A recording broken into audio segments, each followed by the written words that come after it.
2022 വെറും 9 ദിവസം കൊണ്ട് 3 സഹോദരിമാരെ കാണാതാവുന്നു. ഇത് സംഭവിച്ചത് ഉത്തർപ്രദേശിലെ രാമപുര എന്ന ഗ്രാമത്തിലായിരുന്നു. ഷംസാദ് അലി എന്ന കർഷകന്റെ മക്കളായിരുന്നു കാണാതെയായത്. ആദ്യമായി കാണാതെയായത് നിഷ അലിയായിരുന്നു.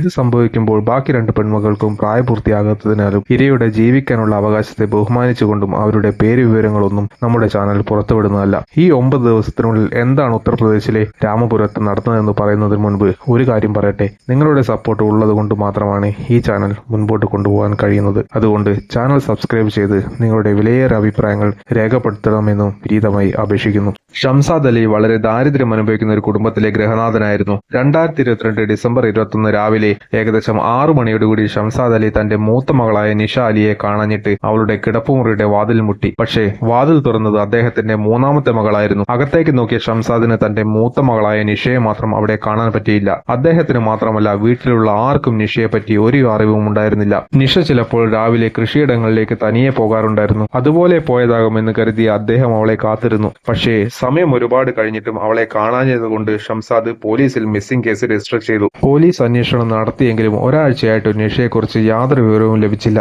അങ്ങനെ ഷംസാദ് ഗ്രാമത്തിലുള്ള മറ്റുള്ളവരുമായി ഈ കാര്യങ്ങൾ സംസാരിച്ചു. ഇത് കേട്ടുകൊണ്ടിരുന്ന ഗ്രാമത്തിലെ ഒരു യുവാവ് ഷംസാദിനോട് ഒരു കാര്യം പറഞ്ഞു. കുറച്ച് ദിവസങ്ങൾക്ക് മുൻപ് ഷംസാദിന്റെ വീട്ടിനടുത്ത് ഒരു വിവാഹം നടന്നിരുന്നു. അപ്പോൾ പഞ്ചാബിൽ നിന്നും വിവാഹത്തിന് പങ്കെടുക്കാൻ വന്ന കുറച്ച് യുവാക്കൾ നിഷയോട് പ്രണയാഭ്യർത്ഥന നടത്തുന്നത് താൻ കണ്ടിരുന്നു എന്നാണ് ആ യുവാവ് പറഞ്ഞത്. ഇത് കേട്ടപ്പോൾ ഷംസാദ് ആ വിവാഹ വീട്ടിൽ പോയി യുവാക്കളെ പറ്റി അന്വേഷിച്ചു. അവരുടെ ഫോൺ നമ്പർ വാങ്ങി. ഷംസാദ് ആ ഫോൺ നമ്പറിൽ വിളിച്ചു. ഫോൺ അറ്റൻഡ് ചെയ്ത ആൾ ഒന്നും പറഞ്ഞില്ലെങ്കിലും പുറകിൽ നിന്ന് നിഷയുടെ ശബ്ദം ഷംസാദ് കേട്ടു. അധികം താമസിയാതെ ഫോൺ കട്ടാവുകയും ചെയ്തു. ഷംസാദ് പെട്ടെന്ന് പോലീസ് സ്റ്റേഷനിൽ വിവരം അറിയിച്ചു. ഫോൺ ലൊക്കേഷൻ എടുത്ത പോലീസ് ഷംസാദിന് വിവരങ്ങൾ കൈമാറി. പോലീസ് പഞ്ചാബിലേക്ക് പോകുന്നതുവരെ കാത്തിരിക്കാൻ ആ അച്ഛന് സാധിക്കില്ലായിരുന്നു. അയാൾ ഫോൺ ലൊക്കേഷൻ തേടി പഞ്ചാബിലേക്ക് യാത്രയായി. പഞ്ചാബിൽ എത്തുന്നതിന് മുൻപ് ഷംസാദ് അലിയെ തകർത്തുകൊണ്ട് മറ്റൊരു വാർത്ത അയാൾക്ക് കേൾക്കേണ്ടി വന്നു. അയാളുടെ പ്രായപൂർത്തിയാകാത്ത മറ്റു 2 പെൺമക്കൾ കൂടി കാണാതെയായി എന്നതായിരുന്നു ആ വാർത്ത. പക്ഷേ നിഷയെ തേടിയുള്ള യാത്ര അവസാനിപ്പിക്കാൻ അയാൾ തയ്യാറായിരുന്നില്ല. 9 ദിവസത്തിനുള്ളിൽ 3 പെൺകുട്ടികളെ കാണാതായ വിവരം അറിഞ്ഞ പോലീസ് അവരുടെ കേസന്വേഷണം ദ്രുതഗതിയിലാക്കി. കേസന്വേഷണം SP വിനോദ് കുമാറിന്റെ നേതൃത്വത്തിൽ തുടങ്ങി. എങ്കിലും പഞ്ചാബിലെത്തിയ ഷംസാദിനെ സഹായിക്കാൻ അവിടുത്തെ പോലീസ് തയ്യാറായില്ല.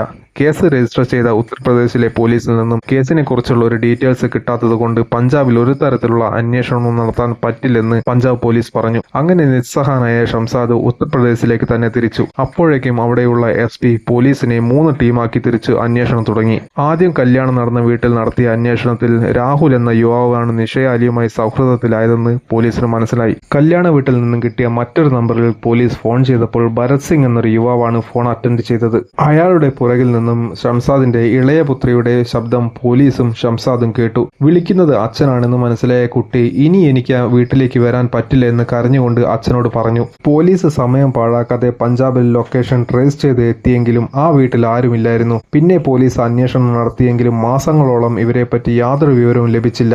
അങ്ങനെ 2023 ഫെബ്രുവരി 4-ന് ആ ഫോൺ ഒരിക്കൽ കൂടി പഞ്ചാബിൽ സ്വിച്ച് ഓൺ ചെയ്തു. ഇനി കാത്തിരിക്കാൻ പോലീസ് തയ്യാറായിരുന്നില്ല. അവർ പെട്ടെന്ന് തന്നെ പഞ്ചാബിലേക്ക് യാത്ര തിരിച്ചു. അവിടെ എത്തിയ പോലീസ് ഭരത് സിംഗിനെ കൈയോടെ പിടിച്ചു. ഭരത് സിംഗിനെ ചോദ്യം ചെയ്ത പോലീസിന് കാണാതായ ഇളയ 2 കുട്ടികളിൽ ഒരാളെ ലഭിച്ചു. അവളെ വൈദ്യ പരിശോധനയ്ക്ക് എത്തിച്ച പോലീസ് അപ്പോഴാണ് അവൾ ഗർഭിണിയാണെന്ന വിവരം അറിയുന്നത്. കുട്ടിക്ക് വൈദ്യസഹായം ലഭ്യമാക്കിയതിനു ശേഷം പോലീസ് അവളോട് കാര്യങ്ങൾ അന്വേഷിക്കാൻ തുടങ്ങി. കാരണം ഷംസാദിന്റെ 2 മക്കൾ കൂടി ഇനിയും കാണാനുണ്ടായിരുന്നു. പോലീസിന്റെ ചോദ്യത്തിന് ഇളയ കുട്ടി കൊടുത്ത മറുപടി ഏവരെയും ഞെട്ടിക്കുന്നതായിരുന്നു. അന്ന് കാണാതാവുന്ന ദിവസം ചേച്ചിയായ നിഷ അലിയുടെ കൂടെ താൻ പട്ടണത്തിൽ പോയിരുന്നു. അവിടെ നിന്ന് നിഷ രാഹുൽ എന്ന യുവാവിനെ പരിചയപ്പെടുത്തി. രാഹുൽ ഒരു കോടീശ്വരനാണെന്നും നമ്മൾക്ക് ഡൽഹിയിൽ ഒരു ജോലി ശരിയാക്കി തരുമെന്നും പറഞ്ഞ് കുട്ടികളെ വിശ്വസിപ്പിച്ചു. എല്ലാം ശരിയായതിനു ശേഷം വീട്ടിലേക്ക് തിരിച്ചു വരാമെന്നും പിന്നീട് അച്ഛനെ കൂടി ഡൽഹിയിലേക്ക് കൊണ്ടുപോകാമെന്നും കൂടി പറഞ്ഞു. അതിനുവേണ്ടി ആദ്യം താൻ പോകും, പിന്നീട് രാഹുൽ വിളിക്കുമ്പോൾ മാത്രം നിങ്ങൾ 2 പേരും പോയാൽ മതിയെന്ന് കുട്ടികളോട് നിഷ പറഞ്ഞു. പക്ഷേ ഈ കാര്യങ്ങളൊന്നും ആരോട് പറയരുത് എന്ന് കൂടി നിഷ ഇളയ കുട്ടികളോട് പറഞ്ഞിരുന്നു. രാഹുലിന്റെ നിർദ്ദേശപ്രകാരം റെയിൽവേ സ്റ്റേഷനിലെത്തിയ കുട്ടികളെ രാഹുൽ ഭരത് സിംഗിന് വിൽക്കുകയായിരുന്നു. അവനിൽ നിന്നും പണം വാങ്ങിയ രാഹുൽ ഇനി നിങ്ങൾക്ക് ജോലി ഭരത് ശരിയാക്കി തരുമെന്ന് പറഞ്ഞ് വിശ്വസിപ്പിച്ചു. കുട്ടികളെ അവന്റെ കൂടെ അയച്ചു. എന്നാൽ ഭരത് കുട്ടികളെ പെൺവാണിഭത്തിന് ഉപയോഗിക്കുകയായിരുന്നു.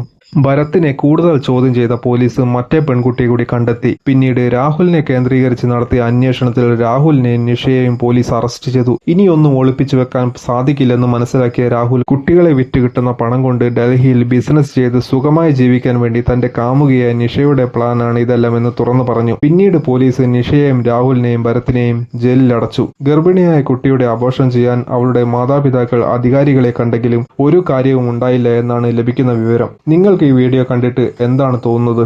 സ്വന്തം ജീവിതം കെട്ടിപ്പടുക്കാൻ സഹോദരിമാരുടെ ജീവിതം നശിപ്പിച്ച നിഷയ്ക്ക് എന്ത് ശിക്ഷയാണ് കൊടുക്കേണ്ടത്? ഈ കാലത്ത് സ്വന്തം രക്തമൊത്തത്തെ പോലും വിശ്വസിക്കാതിരിക്കുക. എപ്പോഴും ഒരു സ്വയം കരുതൽ ഉണ്ടാവുക.